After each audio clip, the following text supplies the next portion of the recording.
வாங்க Michael Augustine. வணக்கம் sir. நீங்கள் எல்லாருக்கும் சொல்கிற நன்றிக்கும் இவருக்கு ராஜ் கபூர் சாருக்கு சொல்கிற நன்றிக்கும் தனி வித்தியாசம் தெரியுது. என்ன சமாச்சாரம்? பெரிய திரையில் என்னோட முகத்தை காட்டினது டைரக்டர் ராஜ் கபூர் சார். நீங்கள் எந்த படத்தில் வம்பு சண்டையில் பண்ணுறீங்களா? ஆமாம் சார். வம்பு சண்டையில் முதல் சினிமாவில் வந்து கால் எடுத்து வச்சது சாரோட படத்தில் தான். அதுக்கு வந்து இந்த நேரத்தில் நான் நன்றி சொல்கிறேன்.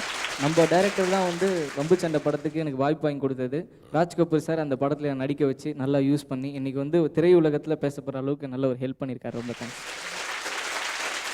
இன்றைக்கி நீங்கள் என்ன பண்ணி ஆசைப்படுறீங்க? முதல்வன் படம் பார்த்துருப்பீங்களா சார்? அர்ஜுன் ஒரு நாள் முதல்வராக நடிச்சிருப்பாரு. அந்த மாதிரி இப்போ வந்து ஒரு நாள் அசத்த போதியா டைரக்டராக வினு சக்கரவர்த்தி வந்து சான்ஸ் வாங்கியிருக்காரு. நடிகர்லாம் சான்ஸ் கேட்டு ஆடிஷன் வராங்க. இப்போ வினு சக்கரவர்த்தி சார் வந்து அவங்களுக்கெல்லாம் வாய்ப்பு கொடுக்குறாரு. எப்படி கொடுக்குறாருன்றது தான் சார் கான்செப்ட். எது பண்ணாலும் பின்னுவீங்க, அசத்துங்க. Thank you sir. வணக்கம், எல்லாருக்கும் வணக்கம். என்ன அசத்தல் மன்னர்களே, சௌக்கியமா இருக்கீங்களா? வந்திருக்கேன், அமைதியா உட்காந்துருக்கீங்க, கையை ரெண்டையும் தட்டுறது இதுதான் எதிர்பார்த்தேன். இன்னைக்கு சாயங்காலம் 6 மணிக்கு அசத்து போதியார் ஷூட்டிங் இருக்கு. அதுக்கு முன்னாடி ஆடிஷன் இருக்கு. யார் யார் வந்து கலந்துக்கிறாங்கன்னு பார்க்கலாம். தூரத்துல யார் அது? கார்த்திக் வர மாதிரி இருக்கு. வாங்க கார்த்திக், வெல்கம். ஏய் ஓ ஹலோ சார், வணக்கம். இது பாருங்க, நான் வந்து இன்னும் வந்து போயின்னு நேரம் மேட்டுக்கும். நான் வந்து ஒரு ஜோக் சொல்லலான்னு இருக்கேன். சீக்கிரமா சொல்லுங்க, டைம் ஆகுது. அதாவது சார் வந்து ஒரு ஊரில் வந்து ஒரு ஆயா வடை சுட்டுக்கிட்டு இருக்காங்க. நிறுத்துப்பா, ஃபீல்டுக்கு வந்து 42 வருஷம் ஆகுது. இன்னமும் அந்த ஆயாவை விடவே இல்லை. அர்ச்சமாவே அரைச்சிட்டு இருக்கீங்க. மரியாதையா புதுசா ஏதாவது சொல்லுப்பா. புதுசாக சார் சார் கேட்குறீங்க. இதை பாருங்க, அதாவது ஒரு ஊரில் ஆயா வடை சுட்டுக்கிட்டு இருக்காங்க. திடீர்னு அந்த பக்கமாக வந்த காக்கா ஆயாவை சுட்டுடுச்சு. இது எப்படி சார் இருக்கு ஜோக்கு? வணக்கம், தேங்க்யூ தேங்க்யூ, வணக்கம் சார். ரொம்ப நல்லா பண்ணீங்க. You are the selected. அடுத்து யார் வரான்னு பார்க்கலாம். யார்? சிவகுமார் சாரா? வாங்க சார், வெல்கம். ஐயா ஐயா, ஒரு கரையா பாவமண்ணே. என்ன பாவமண்ணே, நான் பாடுக்கு சுடே நடந்து போயிருந்தேன். என்னை கூப்பிட்டு ஆசைப்பதில் வாய்ப்பு வேணும்னு கேட்டாங்க. எனக்கு எந்த வாய்ப்பு வேணாயா, எனக்கு ஒரே ஒரு ஆசை தான். அதோ அந்த மதுமாபு பக்கத்தில் ஒரு 6 ஒன்று இருக்கே, அது மட்டும் ஒரு வாட்டி கொடுங்கயா. 2 அடி அடிச்சுட்டு போகிறேன். என்னது, 6 அடிக்க போறீங்களா? அதுக்கு நீங்க ஒரு சேரோட்டை வாங்கி ஓட்டி அதுல எவ்வளவுன்னு அடிச்சுக்கோங்க. இங்கெல்லாம் வந்து அடிக்க முடியாது. ஒருத்தா வேற ஆளை யாராவது கூப்பிடலாம். அடுத்தது யாருப்பா? யாரு? நம்ம விஎஸ் ராகவனா? வாங்க, வெல்கம். அந்த காலத்துல மீட் பண்ணது ரொம்ப நாள் ஆச்சு. என்ன, எப்படி இருக்கீங்க? ரொம்ப நல்லா இருக்கேன் சார். எக்ஸ்கியூஸ் மீ, வீட்டில் உட்காந்து பாக்கு இடிச்சுக்கிட்டு இருந்தேன். என் பொண்டாட்டி என் முதுகில் இடிச்சு வீட்டில் உட்காந்து திண்ணியை தேய்ச்சிக்கிட்டு இருக்காரு. அசத்த போய் யாரை போய் பார்த்து வாய்ப்பு கிப்பி வாங்கி ஏதாவது பண்ணுங்கன்னு சொன்னாங்க. அதான் இங்கே வந்தேன். என் பொண்டாட்டி என்னை நடு ரூமில் கூப்பிட்டு வச்சு ராத்திரி ஆனால் பஞ்சு டைலாக் பேசி என்னை கொள்றாப்பா. பகலில் நான் தேவர் மகன் கமலா, ராத்திரியில் தேவாங்க மகன் அப்படின்னு திட்டுறாப்பா. இதெல்லாம் கொஞ்சம் கூட நியாயமா இருக்கா மிஸ்டர் பிள்ளைவாள்? சரி சரி, இருக்கட்டும். வேற ஏதாவது காமெடி பண்ண போறீங்களா? காமெடியெல்லாம் ஒன்றும் தெரியாது.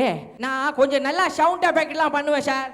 என்னது, சவுண்ட் எஃபெக்ட் பண்ணுவீங்களா? அப்போ ஜோக்கு காமெடிலாம்? அதெல்லாம் பண்ண மாட்டேன் சார். ஆனால் சவுண்ட் எஃபெக்ட் ரொம்ப நல்லா பண்ணுவேன். நடு ராத்திரி 12 மணிக்கு என் பொண்டாட்டி என்னை எழுப்புவா. இப்படி வாயை தொடக்காதீங்க சார், மேட்ரை கேளுங்க. என்ன பண்ணுவான்னு சொல்லுங்க. நடு ராத்திரி 12 மணிக்கு என்னை கூட்டு போய் ஹாலில் உட்கார வைப்பா. ஹாலில் உட்கார வச்சு தலையில தண்ணி தெளிப்பா. நல்லா சொல்றதை கேளுங்க மிஸ்டர் பிள்ளைவாள். ஹாலில் உட்கார வச்சு என் கிட்ட வந்து பாசமா, ஏன்டா கொய்யாலே வயசு என்ன ஆகுது, நடுராத்திரில தூங்காம என்ன பண்றேன்னு முதுகுலியே கும்முன்னு கும்முவா சார். அப்போ வரும் பாருங்க எனக்கு sound effect, sorry sound effect. ஐயோ அம்மம்மா அப்பப்பா 4-5 விதத்துல சவுண்ட் எஃபெக்ட் கொடுப்பேன் சார். எக்ஸ்கியூஸ் மீ, இந்த சவுண்ட் எஃபெக்டை பண்ண விட்டீங்கன்னா மைக்கேல் காலி ஆயிடுவாரு. பாத்துக்கங்க. தேங்க்யூ மிஸ்டர் பிள்ளைவாள், ரொம்ப நன்றிங்க. நீங்க சவுண்ட் எஃபெக்டும் பண்ண வேணாம், ஆக மொத்தத்தில் ஆணியே பிடுங்க வேணாம். அங்கே போய் உட்காருங்க. Okay mister பிள்ளைவாள். என் பொண்டாட்டி பருவதம் வீட்டில் பால் வச்சுட்டு காத்துட்டு இருப்பா. நான் போய் ஒரு சொம்பு குடிச்சிட்டு வந்துடுறேன். Thank you very much. தேங்க்யூ ரொம்ப நன்றி.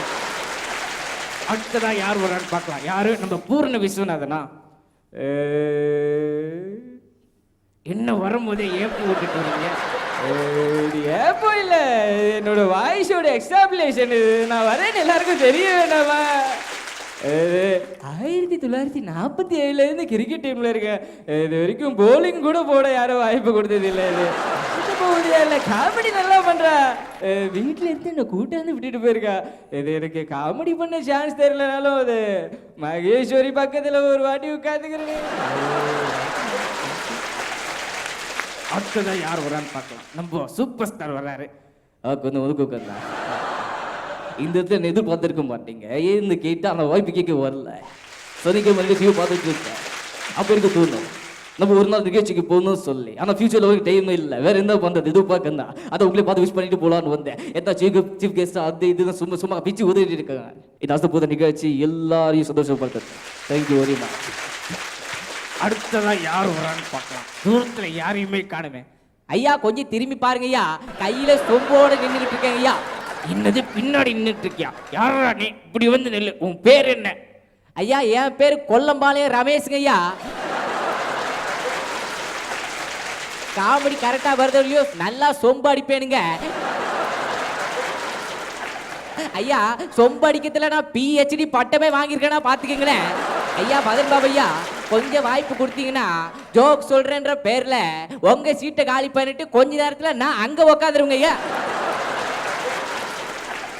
இன்னொரு விஷயம்ங்க, நான் வினு சக்கரவர்த்தி சார் கிட்ட ஒரு 5 நிமிடம் பேசிட்டு வரேங்க ஐயா. ஐயா வணக்கம் ஐயா, நான் ஸ்டாண்டப் காமெடி நல்லா பண்ணுவேங்க ஐயா. என்னது? டேய் உன் ஸ்டாண்டப்பே சரியில்லை, நீ காமெடி பண்ண போறியா? மரியாதையா வெளியே போயிடு, இல்ல அசத்தல் மன்றர்கள் எல்லாம் உன்னை பூந்து விளாசுன்னு விளாசிடுவாங்க. என்ன நினைச்சிட்டு இருக்க? நன்றி நன்றி நன்றி. அசத்திட்டீங்க எப்பவும் போல. Thank you sir. Rajkapoor sir, Michael அகஸ்டினுக்கு உங்கள் வம்பு சண்டையிலே நீங்கள் நல்ல வாய்ப்பு கொடுத்துருக்கீங்க. ஸோ இவர் பர்ஃபார்மன்ஸ் இங்கே எப்படி இருந்தது, அங்கே ஷூட்டிங்கில் நீங்கள் வந்து டைரக்ட் பண்ணும்போது எப்படி இருந்தது? சின்ன திரையில் பார்த்து தானே நான் பெரிய திரைக்கு கூட்டு போனேன். ஆமாம். மைக்கேல்கிட்ட ஒரு இப்போ பிடிச்சது என்னென்னா, யாரை மிமிக்ரி பண்ணாலும் பர்ஃபெக்டாக இருக்கும். பர்ஃபார்மன்ஸும் சரி, அதே போல் அந்த வாய்ஸ் வந்து பிரமாதமாக இருக்கும். அதே போல் யாரையும் ஊண்டிங் பண்ணாமல் ரொம்ப கரெக்டாக பெர்ஃபெக்டாக பண்ணுற ஒரு மிகப்பெரிய ஆர்டிஸ்ட்டு. அவன் பெருசாக வருவான். தேங்க்யூ சார், ரொம்ப நன்றி. Very good Michael Augustine. சின்ன திரையிலையும் நல்ல பேர் வாங்கிட்டீங்க, பெரிய திரையிலையும் நல்ல பேர் வாங்கிருக்கீங்க. Keep it up. Thank you very much. நன்றி நன்றி.